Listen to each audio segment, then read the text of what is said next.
بسم الله الرحمن الرحيم. الحمد لله والصلاة والسلام على رسول الله محمد وآله وصحبه ومن اهتدى بهداه. رب اشرح لي صدري ويسر لي أمري واحلل عقدة من لساني يفقه قولي. لا درس تفسير سورة أنعام قيشتنا آتي 69 كآتي 69 كاوكري آتي 68 كالآتي 68 خواهي قورا فپیغمبری فرمو صلی الله علیه وسلم اگر بینیت خەڵکانێک لە شوێنێک خەریکی گاڵتەکردنن بە نیشانە و بەڵگەکان و ئایەتەکانی خوای گەورە و دینی پیرۆزی ئیسلام، ئەتۆ بە هیچ شێوەیەکی نەچی لەو شوێنەدا بنیشی، بەڵکو شوێنەکە بەجێ بێڵە هەتا ئەو کاتەی ئەو خەڵکەی لە ئەوێن باس و خواسەکەیان لە گاڵتەکردن بە دینی خوا و بە ئیسلام دەگۆڕن بە بابەتێکی دیکە. وە کاتێکیش کە شەیتان ئەمەن لە بیری بردیەوە، هەر کاتێک بیرت کەوتەوە لەو شوێنە مەمێنەوە و ئەو جێگایە بەجێ بێڵە. جا ئەگەر کەسێک چوویە شوێنێک کە گوناهی تێدا دەکرا، خراپەی تێدا دەکرا، کوفری تێدا دەکرا، بێفەرمانی خوای تێدا دەکرا، ئەگەر طبعاً بزانی بەمانەوەی تۆ لەو شوێنە خراپەکە، تاوانەکە، گوناهەکە دەگۆڕدرێ، بێگومان ئینسان واجبە لەسەری لەو جێگایەدا بمێنێتەوە بۆی نەهێڵێ خەڵکی دیکەش تووشی تاوان بن و بە هێز و توانایە کە خوا پێداوی ڕێگری لە خراپەکە بکەیت. ئەگەر نەتوانی خراپەکە بگۆڕی، بێگومان دەبێت فەرمانیان پێ بکەیت و هەوڵدەی ئاگاداریان کەیەوە. ئەگەر ئاگادارکردنەوەکەشت سوودی نەبوو، ئەضاعف ئیمان ئەوەیە ئەتۆ مەجلیسەکە و جێگایەکە بەجێ بێڵی. جا ئەگەر لە مەجلیسێکدا گوناهە دەکراتۆ، هەوڵت دا بیگۆڕی، و ئەگەر نەگۆڕدرا شوێنەکەت بەجێ هێشت، بێگومان ئەو کاتە تۆ وەزیفەی خۆت و ئەرکی خۆت جێبەجێ کردووە. دوای تۆ خەڵکەکە گوناهەکە بکەن یان نەکەن، بێگومان طبعاً محاسەبە و لێپرسینەوەی خۆیان لەسەر خۆیانە و تۆ هیچ بەرپرسیاریەتێکت لەسەر خۆت نێژتۆتەوە. بەڵام بە پێچەوانەوە ئەگەر ببینین گوناهە دەکرێت، تاوان دەکرێت و خراپە دەکرێت، ئێمە لە ئاستیدا بێدەنگ بین و هەوڵی ئەوە نەدەین گۆڕانکاری دروستکەین، یان هیچ نەبێ ئاگاداریان کەینەوە، یان لەوەش خراپتر ئەگەر چوین دانیشتین و گوێمان بۆ هەڵخستن و وەک دەڵێ هیچ نکۆڵیەکمان لەو خراپەیە نەکرد کە دەکرا، بێگومان ئەو کاتەش ئێمە دەبینە شەریکی خراپەکە، دەبینە شەریکی تاوانەکە. جا لێرە خوای گەورە باسی ئەو ئیماندارانە دەکا، ئەو موسڵمانانە دەکا کە ئامادەنین لە مەجلیسێک لە کۆڕێکدا بمێننەوە کە گاڵتەی تێدا بەخوا و بە دینی خوا دەکرێت، یان بێحورمەتی بە دینی خوای پەروەردیگار دەکرێت، یا واجباتەکانی خوای گەورەی تێدا پێشێل دەکرێن، یا هەتکی حڕوماتی مسلمانان دەکرێتەیدا. ئاەتی 69 پێمان دەفەرمێت وما على الذين، وما يعني نییە، على الذين لەسەر ئەو کەسانەی يتقون کە خۆپارێزی دەکەن و لە خوا ترسن، من حسابهم لێپرسینەوەی ئەوانەی گاڵتەکەی دەکەن، من شەیء لە هیچ شتێکدا، لێپرسینەوەی ئەو کەسانەی کە تاوان و خراپە دەکەن هیچ شتێکی لەسەر کەسە متتەقی و خۆپارێزەکان نییە، وەلاکن بەڵکو ئەوەی لەسەر کەسی متتەقی و خۆپارێز واجبە بریتیە لە ذیکڕا، بیرخستنەوە و ئامۆژگاریکردنیان، لەعەلەهم بە ئومێدی ئەوەی ئەوان یەتەقون کەسانێک ببنە، کەسانێک کە خۆپارێزی دەکەن و لە تاوانەکە دوور دەکەونەوە. وما على الذين نییە لەسەر ئەو کەسانەی یەتەقون کە خۆپارێزی دەکەن، خۆپارێزی دەکەن یعنی ئەمرەکانی خوای گەورە جێبەجێ دەکەن و لە قەدەغەکراوەکانی خوا دوور دەکەونەوە بۆ خۆیان، من حسابهم لێپرسینەوەی ئەوانەی کە گوناهەکەی دەکەن، من شەیء لە هیچ شتێکدا، ولكن بەڵکو ئەوەی کە لەسەر کەسی متتەقی و لە خواترز واجبە ذیکڕە ئامۆژگاریکردن و بیرخستنەوەیانە لعلهم يتقون بە ئومێدی ئەوەی کە ئەوانەی ئامۆژگاریان دەکەی ببنە کەسانێکی خۆپارێز. بێگومان ئەگەر تۆ ئامۆژگاریت کردن و بە ئامۆژگاریەکەی تۆ لە گوناهەکەت دوورکەوتنەوە یان کەسێک بە ئامۆژگاری تۆ واجبێکی ئەنجامدا تۆ لە چاکەکەی لە ئەجرەکەی لە پاداشتەکەی دەبی بە شەریک. و دیسان ئەگەر ئامۆژگاریت کردن و بە قسەیان نەکردی تۆ خێری گەیاندن و داعوە و فەرمانکردن بە چاکە و ڕێگری لە خراپەکردنت هەر بۆ دەنووسرێت. بەڵام کاتێک خراپە دەکرێت هیچیان ناکەی نەڕێی لێ دەگری وەبیریان دەخەیەوە بەڵکو دەچی لەو کۆڕ و مەجلیسانەدا دادەنیشی و مەجلیسیان بۆ گەرم دەکەی و ئەشهەدو باللهیان بۆ دەکەی بێگومان ئەو کاتێ دەبێ شەریکی تاوانەکە. بۆیە تەفسیری ئاەتەکەی بەو شێوەیە وما على الذين يتقون من حسابهم نییە لەسەر ئەوانەی کە خۆپارێزن لێپرسینەوەی ئەوان من شەیء لە هیچ شتێکدا ولكن ذیکڕا بەڵکو ئەوەی لەسەر ئیمانداران و لە خواترسان و پارێزکاران پێویستە بریتە لە ذیکڕا ئامۆژگاریکردن و ئاگادارکردنەوەیان لعلهم يتقون بە ئومێدی ئەوەی ئەوان ببنە کەسانێکی خۆپارێز. ئاەتی هەفتە خی گەورە بە پێغەمبەر صلى الله عليه وسلم و بە ئێمەی ئیمانداریش دەڵێت وەذەری الذین وەذەری یعنی واز بێنە ئەی محەممەد صلى الله عليه وسلم ئەی ئیماندار الذین لەو کەسانەی کە اتخذوا گرتویانە دینەهم ئاینەکەیان کە بۆیان هاتووە بە لەعیبن بەمایەی گاڵتە یعنی بە شتێکی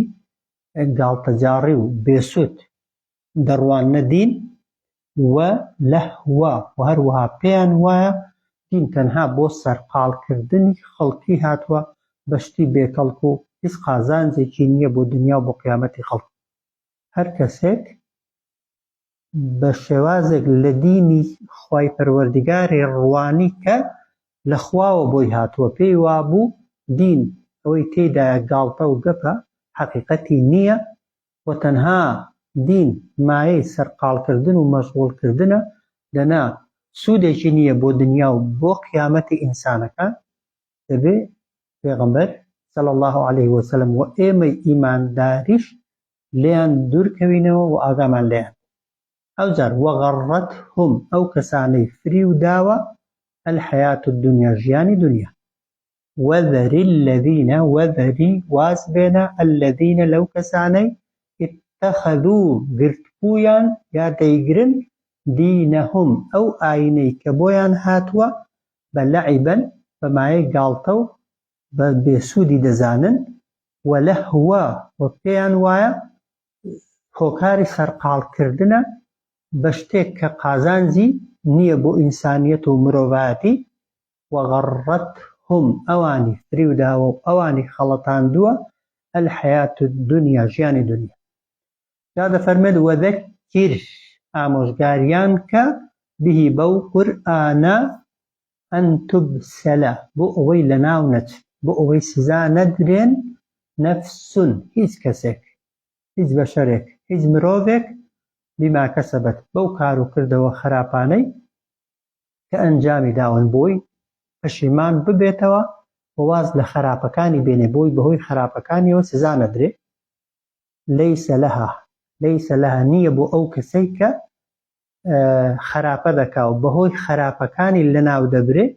من دون اللهی جگە لە خوا طبعا دوای مردن وەلیون هیچ کەسێک کە ببێتە گەورە و سەرپەرشتیکار و فریادڕەسی وەلا شەفیع و هەروەها هیچ کەسێکیش نییە ببێتە تکاکاری و لای خوا داوایەکی بۆ بکات و داوایەکەی وەرگیرێ پاشان وئین تعدیل و ئەگەر بشیدا ئامادە بێ بیکاتە فیدیەش لە جیاتی خۆی كل عدل هەموو بارمتەیەک هەموو لە جیاتیەک لا يؤخذ منها وەرناگیرێ لێ. لە ئاەتی کە هەمانەکە خوا دەفەرمێت ئەگەر پڕا و پڕ بەزەوی ئینسانی بێباوڕ و تاوانبار زێڕی هەبێ ئامادەیە بیدا بەس بۆ ئەوەی لە سزای خوای گەورە ڕزگاری ببێ. بەڵام بێگومان لە ڕۆژی قیامەتدا ئەوەی بەکەڵک نایە پارە و زێر و دەسەڵات و مەنسەب و هەروەها دۆستایەتی و ڕەفیقایەتی خەڵکی خراپەکار و بێدینە. وئین تەعدیل کل عەدلین، ئەگەر ئامادە بێ بیدا و بیکاتە فیدیەی خۆی و بیبەخشێ لە جیاتی خۆی کل عەدلین، هەموو شتێک لا یؤخەذ منها، وەرناگیرێ لێی. ئولائیکە، خوا دەفەرمێ ئەو کەسانەی کە دینی خوا بەگاڵتە وەردەگرن و دنیا فریوی داون، الذینە کەسانێکن ئوبسیلوو سزا دراون لەناو براون بما کەسەبوو بەهۆی ئەو کار و کردەوە خراپانەی کە لە دنیادا کردویان. لەهم بۆیان ئامادەکراوە شەراب من حەمیم، خواردنەوەیەک لە ئاوی لە کوڵی و خواردنەوەیەک یان پێدەدرێ کە خواردنەوەکە کوڵێندراوە بە ئاگری دۆزەخ و لە ئەو پەڕی گەرمیدایە. طبعاً بۆ ئەوە نیە تینوایەتیان بشکێ، بۆ ئەوەی سزا بدرێن. وعذاب ئەلیم، و هەروەها سزایەکی بەئێششیان بۆ ئامادەکراوە، بەڵام بما کانوا بەهۆی ئەوەی کە ئەوان لە دنیادا یەکفوڕون بێ باوەڕ دەبوون بەخوا، بە قیامەت، بە پێغەمبەر، بە دین، بە شەریعەت، لە جیاتی پابەند و گوێڕایاڵی بێ باوەڕی و وەرنکۆڵی کردنیان هەڵدەبژێت. سەیری ئاەتەکەی کەینەوە. وەذەری الذینە، واز بێنە ئەی محەممەد، دوورکەوە ئەی محەممەد لەو کەسانەی اتەخەذوا دینەهم وەریان گرت بیهی ئامۆژگاریان بکە ئەی محەممەد صلی الله عليه وسلم بەو قورئانە ئەن توبسەلە بۆ ئەوەی لەناو نەبرێن یا سزا نەدرێن نەفسون هیچ کەسێک لەو کەسانە بما کەسەبەت بەهۆی ئەو کار و کردەوە خراپانێک کە ئەنجامیان داوە کە لەیسە لەها من دون الله، نییە بۆ ئەو کەسە جگە لە خوا وەلیون، کەسێک ببێتە سەرپەرشتیکار و دۆست و فریادڕەسی، ولا شەفیع، و کەسێک نییە تکای بۆ بکا لای خوا. وئین تەعدل کل عەدل، ئەو ئەگەر ببەخشێ کل عەدل هەموو بەخشینێک، ئەگەر بیدا هەموو بارمتەیەک، ئەگەر فیدیە بدا لە جیاتی خۆی هەموو شتێک کە لە دەسەڵاتی دایە و پێی دەدرێت لا یؤخەذ منها، لێی وەرناگیرێ. ئولائیکە الذینە، ئەوانە کەسانێکن ئوبسیلوو بما کەسەبوو سزا دراون یا لەناو براون بەهۆی ئەو کار و کردەوانەی کە کردویانە. لەهم شەراب من حەمیم، بۆیان ئامادەکراوە خواردنەوەیەک لە ئاوی لە کوڵ، وعذاب ئەلیم، و سزایەکی بەئێشش بما کانوا یەکفوڕون بەهۆی ئەوەی کە ئەوان بێباوەڕ دەبوون. ئاەتەکە زۆر واضحە کە ئەو کەسانەی کە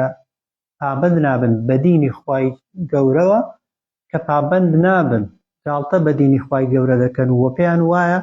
دینی خوای گەورە حەقیقەت و ڕاستەقینە نییە، بێگومان لە قیامەتێ دەبنە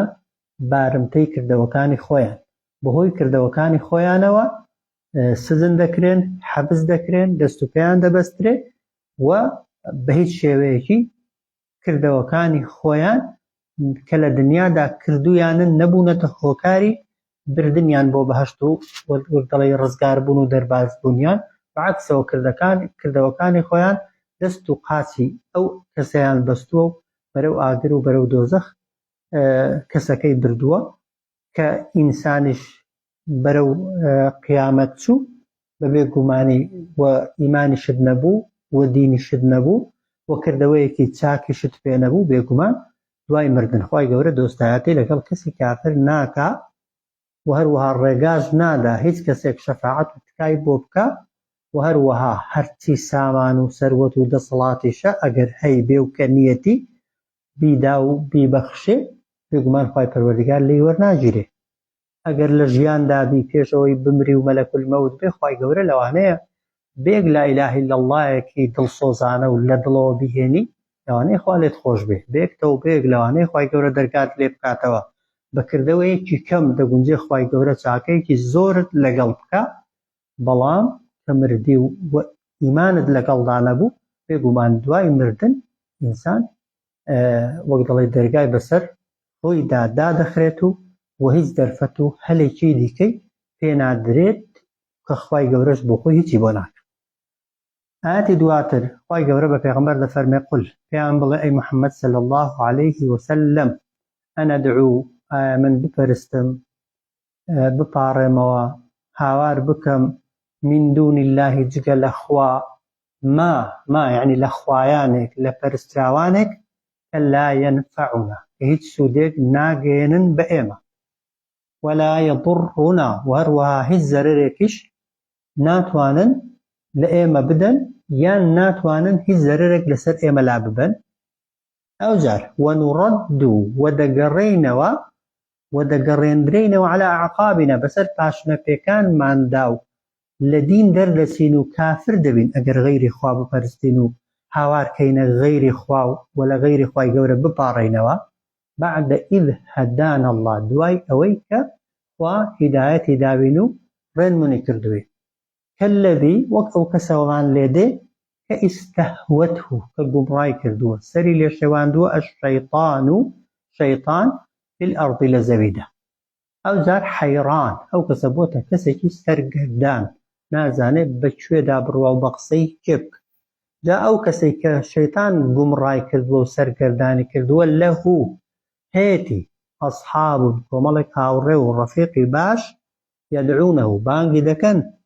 إلى الهدى بۆ ڕێگای ڕاست پێی دەڵێن ئیتینا وەرە لای ئێمە با لەگەڵ خۆمان بتبەین بۆ لای خوا بۆ ڕەزامەندی خوا بۆ بەهەشت بەڵام لەبەرەوەی شەیطان دەستی خۆی وەشاندووە زاڵ بووە بەسەر دڵیدا وە سەرگەردان و سەر لێ شێواوی کردووە توانای جوابدانەوەی ڕەفیق و هاوڕێ و برادەرە باشەکانی نییە لەبەر ئەو ضەلالەت و گومڕایی کە لە دڵیدایە لەبەر ئەو تاوان و گوناها کەڵەکە بوانەی کە دڵی داپۆشیون خوای گەورە دەفەرمێ پێیان بڵێ قل پێیان بڵێ إن الهدى بێگومان إن هدى الله ڕێنمونی خوا هیدایەتی خوا ڕێگای ڕاستی خوا هو هەر ئەو الهدى تاکە ڕێنمونی و تاکە ڕێگایەکە کە بتگەێنێ بە بەهەشت و بە بەختەوەری وأمرنا وإما فرمانمان پێکراوە لنسلم کە خۆمان بەدەستەوە بدەین لرب العالمین بۆ پەروەردگاری جیهانیان قل بڵێ ئەنەدعو بپەرستین هاوارکەین بەندایەتی بکەین من دون الله جگە لە خوا ما بۆ خوایانێک لا ينفعنا کە هیچ سوودێکمان پێ ناگەێنن ولا يضرنا هیچ زەرەرێکیشمان لێ نادەن و زەرەریشیان پێلا ناچێت لەسەرمان ونرد على أعقابنا دەگەڕێینەوە بەسەر پاشنەپێکانماندا ئەگەر غەیری خوا بپەرستین بعد إذ هدانا الله دوای ئەوەی کە هیدایەتی داوین و ڕێنمونی کردوین خوا کەلەذی وەک ئەو کەسەمان لێدێ ئیستەهوەته کە گومڕای کردووە سەری لێ شێواندووە الشەیطان و شەیطان في الأرض لە زەوی حەیڕانە بۆتە کەسێکی سەرگەردان لەهو ئەو کەسە هەیەتی ئەصحاب کۆمەڵێک هاوڕێ یەدعونەه بانگی دەکەن إلى الهدى بۆ ڕێگای ڕاست دەڵێن ئیتینا وەرە بۆ لای ئێمە بەڵام دەتوانێت جوابیان داتەوە بێگومان نا چونکە شەیطان دڵی گرتووە خوای گەورەش بە پێغەمبەر دەفەرمێ قل پێیان بڵێ پێیان ڕابگێنە إن هدى الله بێگومان ڕێنمونی و هیدایەتی خوا هو الهدى ئەو تاکە ڕێنمونیە وأمرنا ئێمە فەرمانمان پێکراوە لنسلم بۆی خۆمان بەدەستەوە دەین لرب العالمين بۆ پەروەردگاری جیهانیان ئاەتەکە واضحە قل أندعو من دون الله ما لا ينفعنا ولا يضرنا ئایا ئێوە دەتانەوێت ئێمە بپەرستین بەندایەتی بکەین بۆ خوایانێک بۆ داروبەردێک یا بۆ بەشەر و مرۆڤێک کە لە دەسەڵات و توانای دانیە نەسوودمان پێ بگەێنێ و ناگەر خوای گەورە سوودێکی بۆ هێناین سوودەکەمان لێ بستێنێ ولا يضرنا ناتوانن زەرەرمان لێدەن و ئەگەر زەرێکیشمان لەسەر بێ ناتوانن زەرەرەکەمان لەسەر لابن چۆن بیپەرستم پاشان ونرد على أعقابنا ئەگەر غەیری خوا بپەرستم و هاوارکەمە غەیری خوا دەگەڕێندرێینەوە بەسەر پاشنەپێکانماندا یعنی زوو لە دین دەردەچین و ئیمانمان لێ دەستێنرێتەوە بعد إذ هدانا الله دوای ئەوەی کە خوا هیدایەتی داوێ هیدایەتی خوا گەورەترین نعمەت و گەورەترین خەڵات و گەورەترین دیاریە ئینسان نابێ بیگۆڕێتەوە بە هەرچی سامان و سەروەتی ئەو دنیایە ئەوجار کەلەذی ئیستەهوەته الشەیطان وەک ئەو کەسەمان لێدێ ئەگەر هاوارکەینە غەیری خوا و غەیری خوا بپەرستین استهوته الشيطان في الأرض سرقرد يعني قمراو سر لشواوي كردو الشيطان لزوي حيرانة سرقرداني كردو له أصحاب يدعونه إلى الهدى كوملك هاورشيهن بانجي دكن بورغاي راست بيدلن إيتنا وربولاي إما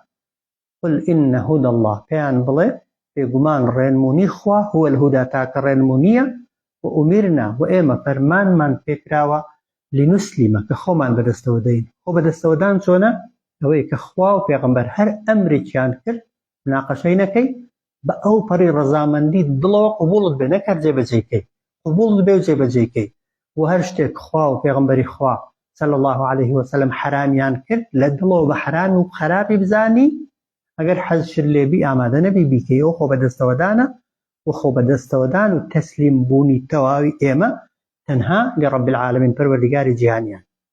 جا ليرة إنسان بدست خويتي بحزي خويتي بآرزوي خويتي دتواني تسليم بيو دتواني تسليم نبي ونموني هر كاميق لإيما وخو نموني كسيكي وكسيق وايا لپانایی و دشتا یک داین دو کس مانگ ماندک یکک برو بدبختی و ناراحتی و ناخوشی بانگ ماندکه یکیش برو بختوری و شوینی چاک و باش اتو بحزی خوتا بآرزوی خوتا جوابی کامیان داده و لیر خوا اختیاری داوت دست خود بآرزوی خوتا بحزی خوتا ولامی او کسی داده و برو بهشت و رضامندی خوا داد با لوانەیە ڕێگاکە نسبەتێک زەحمەتی و ناڕەحەتی تێدا بن بەڵام نەتیجەکەی بەهەشت و ڕەزامەندی خوایە ڕێگایەکی دیکە هەیە لەوانەیە دروشمەکانی هەنگاوەکانی ئاسان بن و تەماع و شتی دنیای تێدا بێ بەڵام نەتیجەکەی بەدبەختی و نکبەتیە جوابی کامیان دەدەیەوە خوا بانگت دەکا بۆ ڕێگای ڕاست شەیتان بانگت دەکا بۆ دۆزەخ و بۆ خەشم و قین و تووڕەی خوا شەیتان دەیەوێت تۆڵەت لێ بکاتەوە خوا دەیەوێت لێت خۆش بێ خوا دەیەوێت بتباتە بەهەشت و ڕەزامەندی خۆیت بەسەردا بڕێژێ شەیتان دەیەوێت تووڕەی و خەشم و تووڕەی خوات بۆ مسۆگەرکە کامیان دەکەی بێگومان لێرە بەدەست خۆتە بەڵام خوای گەورە پێغەمبەری فێر کردووە صلی الله عليه وسلم و ئێمەش فێر دەکا کە لنسلم لرب العالمین تەسلیم بین خۆمان بەدەستەوە دەین بۆ پەروەردگاری جیهانیان و تەسلیمی شەیتان نەبێت آياتي دواتر خواده فرميت وأن أقيموا الصلاة وهروها إيما فرمان من بيكراوة كأنجام وأن أقيموا الصلاة وإيوة دبي أنجامي بدن نوجكانت أنجامي بدن نوجكانت واتقوه خو باريزيش بكن لفرمانكاني وهو خوا الذي أوزاته إليه بولاي أو تحشرون كودكرينوه وأن أقيموا الصلاة وفرماني بكردوين كجيبجي بكين وجكان من واتقوه وخو باريزيش بكين وهو خوا الله الذي أوزاته إليه تحشرون لاي أو وبولاي أو كودكرينوا وأن أقيموا الصلاة فرماني بكردوين وجكان من بكين بجواني هم للروي روالتيوا نوێژەکانمان بەو شێوازە بێت کە پێغەمبەر کردوویەتی صلی الله عليه وسلم یعنی لە ڕووی جەستەیی و ئەوەی دەیڵێن ڕکوع و سوجود و هەروەها کردارەکانی ناونوێش بە شکڵێکی جوان بیکەین و هەروەها لە ناخیشەوە ئاگامان لە نوێژەکەمان بێت خشوع و ملکەتی هەبێت لە دڵماندا واتقوه یعنی خۆپارێزی بکەین خۆپارێزی ئەوەیە لای کەمی فەرمانەکان واجباتەکان جێبەجێکەین ولا نهيو قدق كراوكاني خوا دور كوينوا وهو خوا الله الذي أوزاته إليه كلاي أو تحشرون ايوه كودكرينوا جا ساقبي هلاي خوا كودكريوا خراب بي هلاي خوا كودكريوا شوين كوتي خوا بي هردسي ولا إخواي إنسان شوين كوتي شيطاني بي هردسي ولا إخواي جا سنخوش عبدي خوا بي وبسي وبردمي خواي قوروروته بي سر هليني و چەندەش ناخۆشە ئینسان لە دنیادا شوێنکەوتەی شەیطان بێ بەڵام بەناچاری ببرێتەوە قیامەت و لە بەرامبەر خوادا ڕابگیرێت ئەوجار وهو خوا الله الذي ئەوزاتەیە خلق السماوات والأرض دروستی کردوون ئاسمانەکان و زەوی بالحق بەڕاستی بە نظام و یاسایەکی ورد و تەواو و ڕێک و هەرچی لە ئاسمان و لە زەویدا هەیە بە حەق و بە وەزیفە و ئیشێک خی پەروەردگار دروستی کردووە لە ئاسمان و زەویدا شتێکی زیاد و شتێکی بێکەڵک و بێسوود نییە. ئەوجار وەیەومە و بیر بکەنەوە لەو ڕۆژەی کە یەقول و خوا دەڵێت کون ببە فەیەکون یەکسەر دەبێت. خی گەورە دەڵێت دنیا وێران ببە یەکسەر وێران دەبێت، بمرن یەکسەر دەبێت، هەموو خەڵک بمرێ، ئاسمان شەق ببە و بکەوە خوار دەبێت بکەوێتە خوار، زەوی لەد بە و ئەوەی تێیدا تێت لە ناوتدا هەڵی دەدەرێ دەبێت هەڵی داتە دەرێ، مرد و زیندوو ببەوە دەبێت زیندوو ببیەوە. قەولوه قسەی خوا الحەق هەمووی ڕاستەقینەیە وەکو خۆی دێتە جێ. ئەوجار وەلەه هەر بۆ خوایە المولک هەرچی دەسەڵاتە لە ڕۆژی دوای. لێرە خی گەورە دەسەڵاتی داوە بە ئێمەش کە توا بتوانین بیرکەینەوە، بتوانین بە ڕێگای ڕاستدا بڕۆین و دەتوانی خراپە بکەی چاکە بکەی. شوێنکەوتەی پێغەمبەر بی صلی الله علیه وسلم شوێنکەوتەی کەسانێک بی کە شوێنکەوتەی شەیطانن، بەڵام لە قیامەتێ دەسەڵات و هێز و توانە تەنهای خی پەروەردگارە. وەلەه المولک هەر بۆ خوایە هەرچی دەسەڵات یەومە ئەو ڕۆژەی کە یونفەخ فی الصور کەفوو دەکرێت بە سوور و بەکە ڕەنادا. لێرە بە حەزی خۆتە بە ئارەزووی خۆتەوە، بەڵام کەفوو بە سوورداکرا و علامەت و نیشانەی قیامەت خرابوون هات، هەموو کەس خۆی تەسلیم دەکا، هەموو کەس دەیەوێت چاک بێ، هەموو کەس دەیەوێت بەرەو خوا بڕوە، هەموو کەس دەیەوێت تۆبە بکات و پشیمان ببێتەوە، بەڵام لەوێ بە حەزی خۆت نییە، لەوێ بەویستی خۆت نییە، دەفتەر و کردەوەی ئەعمالی هەموو کەسێک دادەخرێت. عالم الغەیبی خی گەورە زانای شاراوەکانە والشەهادە و هەروەها زانای ئەو شتانەشە کە دیار و بەرچاون. وهوە هەر خوا الحەکیم دانایە و بڕیارەکانی لە شوێنی خۆیدا، الخەبیر شارەزاش. وهوە خوا الله جل جلاله الذي أو ذاتيا خلق السماوات والأرض درستي كردون آسمان كانوا زوي بالحق براستي يعني بياسا والرساية الراست والدرست وببرنامج ورد. ويوم وأو روجا يعني بيركنا ولو روجي يقول خواي قورة دلت كن ببا فيكون يكسر اشتكان دبن. قوله الحق قسەی خوا ڕاستەقینەیە و وەکو خۆی دێتە جێ. وەلەه المولک هەر بۆ خوایە هەرچی هێز و دەسەڵات و توانا هەیە. یەومە یونفەخ فی الصور ئەو ڕۆژەی کەفوو دەکرێت بە سووردا. عالم الغەیب خی گەورە زانای شاراوەکانە. جا لە کردەوەکانی ئێمە ئەوەی کە بەنهێنی کردومان و وەشەهادە ئەوەی بە ئاشکرا کردومانن، یا ئەو ڕووداوانەی کە لەکن ئێمە دیارن و ئەوانەی کە نادیارن لەکن ئێمە لای خی گەورە هەمووی دیارن. خوا زانای شاراوە و نهێنیەکانە. بۆ خی گەورە هیچ شتێک شاراوە نییە، بەڵام ئەوەی لە ئێمە شاراوەیە خوا دەیزانێ. و هەروەها ئاگاداری شەهادە یعنی ئەوەی ئێمە دەیبینین خی گەورە شتەی ئاگادارە. وهوە و هەر ئەو خوایە الحەکیم دانا و کار لە جێیە، الخەبیر و شارەزاشە بە هەرچی کار و کردەوە و ئیشی بەندەکانێت. صلى الله على سيدنا محمد وعلى آله وصحبه أجمعين.